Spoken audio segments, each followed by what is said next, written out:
Vai. Cara, quando você chegou lá a primeira vez no congresso, você falou assim, mano, é isso aqui que eu quero pra minha vida mesmo? Você assustou, cara? Você já sabia que seu pai tava lá, né? A gente já tinha... Vira e mexe, a gente ia lá pra Câmara. Assim, eu lembro que férias da universidade, feriado, alguma coisa assim, que desse pra encaixar, a gente dava um pulinho pra lá e tinha esse contato, né, com o gabinete do meu pai. Até porque ele também sempre viveu muito enfurnado em trabalho. A minha mãe, a Rogéria, ela foi vereadora por 2 mandatos no Rio de Janeiro. Então, assim, vira e mexe, você ia na Câmara de Vereadores, você conhecia os assessores, dentro de casa rolava o papo sobre política. Eu só nunca tinha me imaginado dentro da política. Mas quando eu fui eleito, foi de boa. Cheguei lá e eu tive o privilégio de trabalhar do lado do meu pai. A gente dividia o gabinete, né? Uma escola, né? Eu até falo o seguinte, que foi muito mais... Foi do lado? Era do lado. E foi muito mais enriquecedor do que 4 anos de faculdade. Que você pode aprender muito. Mas na Câmara, qual foi o meu benefício ali? Primeiro que eu tinha segurança do meu pai do meu lado. Então, assim, casca de banana, matérias difíceis de serem votadas, eu me aconselhava com ele e nunca deu errado. Né? Inclusive, fica aí um conselho pro pessoal bolsonarista e pros candidatos. Cara, não quer errar? Vota ali o que o presidente mandar e confia de olho fechado que vai dar certo. E aí, você tinha também nas comissões as audiências públicas. Quando tem uma audiência pública na Câmara de Deputados, quem é chamado para fazer audiência pública normalmente são pessoas de altíssimo nível. Se não for uma daquelas audiências de militância, você vai perceber que realmente a qualificação técnica das pessoas convidadas é muito alta. E como eu não era conhecido, eu conseguia sentar ali e prestar atenção naquelas pessoas falando. Então, assim, armamento, previdência, tributário, processo legislativo, meio ambiente, que eu já fiz parte da comissão também. Assim, você consegue formar um pouquinho de opinião de cada matéria. E meu pai falava isso, você tem que saber um pouquinho de cada matéria e muito de uma matéria específica, né? No meu caso, eu procuro aprofundar na segurança pública e na parte internacional. E foi super proveitoso. Então, assim, 0 problema de adaptação. Não me incomodava em pegar avião toda semana também. Estava sempre ao lado do meu pai, até uma proximidade maior, porque antes eu estava na Polícia Federal, eu estava em Rondônia, depois em São Paulo, o contato com a família tinha caído bastante. Então, assim, só via benefício. Legal. Vai lá, Algão. E como foi chegar lá em Brasília com aquele ninho de cobra que estava instalado lá dentro? Como que foi você pisar lá e não... E até hoje deve ser um negócio que... Um jogo duro, né? Como Porque que na é época isso? ainda tinha até Jean Willis, né, amor? Nossa! Cara, você pegou... Meu coleguinha. Cusparada, militância gay se beijando. Ah, cusparada. Altas emoções, né? É, Papai do céu falou, com sem emoção. Eu falei, não, com emoção. Beleza, então acompanha Jair Bolsonaro, vai lá. pegou muita porrada lá, né, cara? Outra época, né? Cara, muita coisa. Porque era justo nesse momento de crescente do politicamente correto, dos ataques com os rótulos, e a gente não sabia ainda como é que seria a reação do público. E começou a ver que, assim, no trato pessoal, no boca a boca, as pessoas apoiavam muito. Normalmente o papo era o seguinte, chegava assim, Eduardo, ninguém te conta não, mas eu vou te falar. Esse negócio aí que teu pai tá falando aí de PLC 122, que é contra a viadagem, que tá prevendo aí cadeia pra padre que não casar homossexual, etc e tal, eu tô com teu pai, tá? Aí eu, sensacional, tamo junto, eu também tava. Mas aí, esse movimento ele só foi crescendo. A maioria dos brasileiros, ela é conservador, eles são conservadores, sem nem perceber. Total, muito. Quer ver só, o que você quer pra tua vida? Você não quer ficar prestando atenção em política, cara. Isso aí é um saco, as pessoas normalmente não gostam. O cara quer ter, passar o Natal em família, fazer uma viagem com a família, né? Sair daqui, ter a certeza que seu carro não vai estar estourado ali fora e vai ter um advogado para defender o ladrão. É isso que você quer pra tua vida. Você não quer encheção de saco e tocar a tua vida. Propriedade isso privada, é ser conservador. né? Crescer na vida, fazer o seu dinheiro. O problema é que essa nossa conduta nos afasta da política. E quem é que se aproveita da política? Justamente o pessoal da esquerda, que é profissional do Estado. E o cara não tem pudor nenhum de passar 10 anos numa universidade, com barba na cara lá 40, morando com o pai, com a mãe, dizendo que é estudante profissional, ou sindicalista, a vida inteira assim, sem produzir, sem ter uma outra dinâmica de trabalho. Esses caras são isso. A gente não. Nós fomos obrigados e fomos dragados para dentro da política para conseguir manter o nosso estilo de vida família, né? Preservando os bons costumes, não protegendo o bandido, buscando a legítima defesa, preservando a liberdade religiosa. Então é por isso que cada vez mais tem gente querendo entrar na política, né? O pessoal de direita, ele não tem outra fonte de renda. Inclusive tem um pessoal youtuber aí que tinha como fonte de renda o YouTube, mas o TSE desmonetizou o canal dos caras. Pois é. Vai jogar esse pessoal todo dentro da política. é um tiro no pé. Eles não estão entendendo isso. Mas é um outro tiro no pé deles. Eu conheço alguns aí que serão candidatos com chances altíssimas de serem eleitos. Né? E eu torço para que sejam mesmo. E despertou porque eles perderam a monetização, né? Sim. Entendi. O Precisa povo sobreviver. fica revoltado É. vendo também, né? Entende, né? Porque amanhã pode ser todo mundo, né? Exatamente. Começa ali. E você entende que está um cenário melhor do que 4, 8 anos atrás? Você entende que a política hoje, ela melhorou? Eu vou usar um termo da Folha de São Paulo. Despiorou. Ah, A Folha falou, ela não falou que a economia melhorou porque seria muito benefício ao governo Bolsonaro. Eu acho que Aí o a Folha principal, botou despiorou, a economia despiorou. o principal problema do Brasil hoje acho que é a insegurança jurídica, né? Sim.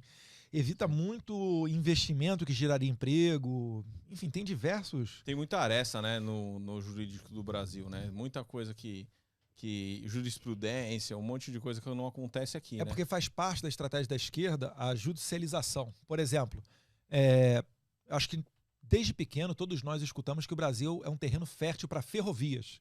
Porque é uma terra plana, é uma terra antiga. Se tem ferrovia demais, até na Europa, né, com os Alpes, um terreno montanhoso, o Brasil é cheio de planalto, terras mais planas para você conseguir fazer ferrovias. Pois bem, o governo Bolsonaro está tirando do papel várias ferrovias e uma delas é a Ferrogrão. Fazer justiça aqui até. No governo Temer, foi alterado o território de uma estação ecológica. Chegou o território da estação ecológica um pouquinho para o lado, assim, pouquinha coisa, para poder passar o trilho do trem ali da Ferrogrão. Aí um ministro do STF atendeu um pedido do PSOL e o que ele fez? Revogou, liminarmente ele suspendeu a lei. Ou seja, ele parou com as obras da ferrovia. Só que quando ele fala parou com a obra da ferrovia, cara, já tem um investidor árabe lá, talvez do Mubadala, que botou 2 bi naquele negócio. Como é que você explica para o gringo que você vai fazer uma ferrovia que tem a licença ecológica, a licença estadual, a licença federal, do IBAMA, da FUNAI, do INCRA, que já tem uma lei feita para garantir que aquela ferrovia passe ali, mas uma ação de um Zé, lá do PSOL, foi acatada por um ministro do STF, decisão monocrática, né? Inclusive adorado pelos conservadores esse ministro, e você vai ter que parar. Começa com que letra? Não complica o cara não, velho. Tá bom, Mas vamos ele aí. parece Vai lá. como? Vai ter que... Quê? Mas enfim, depois acabou que a decisão conseguiu ser revertida, acho que o caso foi para o plenário ou para a turma, mas atrasou alguns meses ali a obra.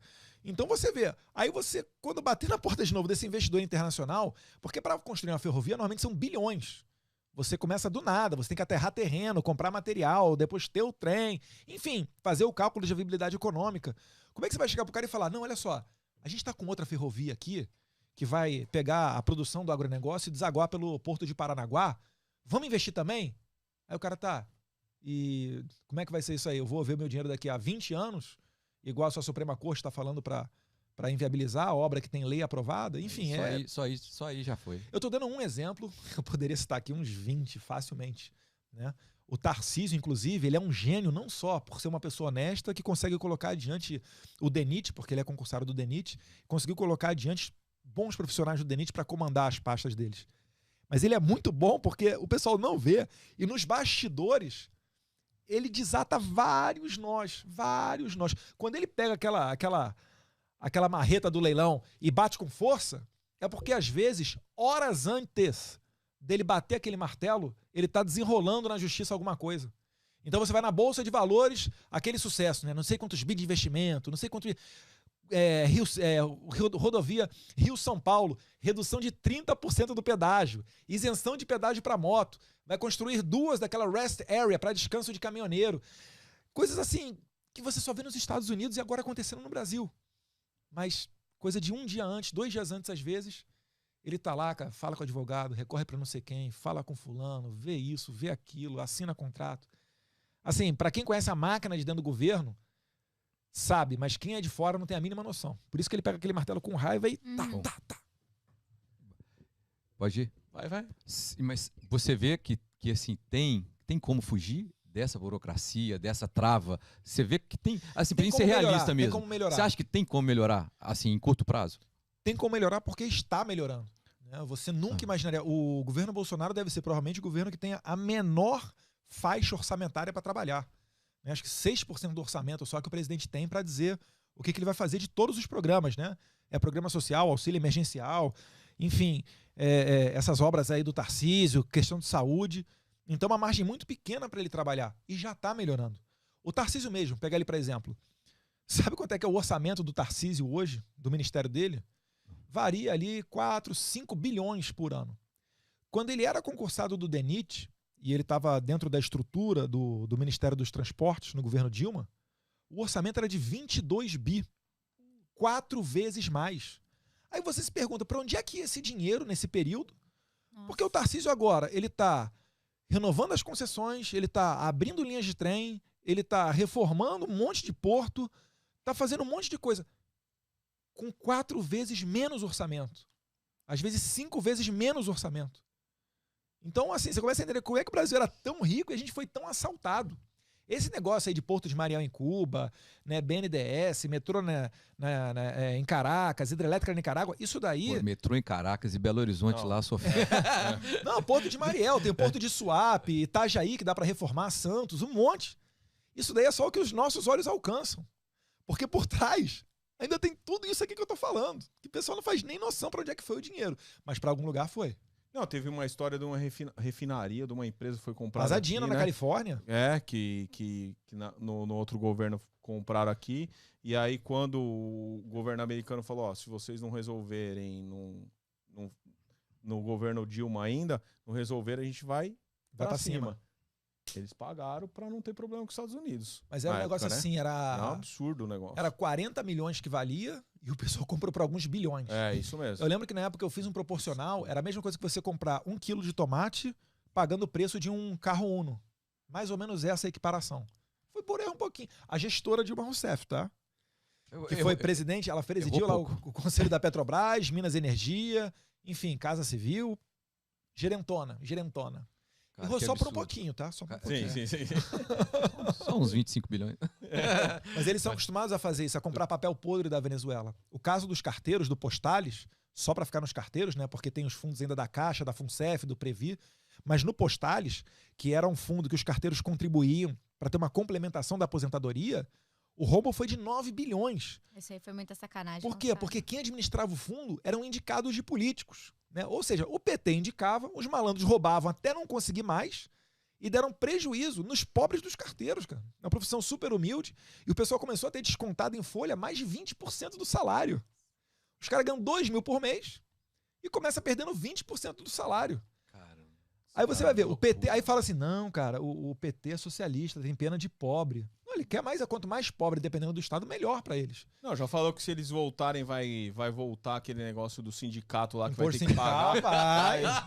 Vai botar no cu do trabalhador, né, velho? Desculpa. Desculpa. Nada. Mas é verdade. Mas no Postales, os gestores, eles compravam papéis podres da Venezuela. Eu pergunto pra você que tá... Qual é a minha câmera aqui?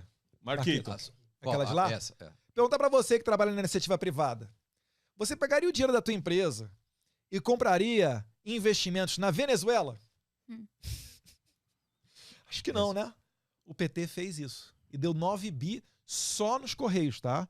Porque na CPI dos fundos de pensão, o rombo que se calculou foi 111 bilhões de reais.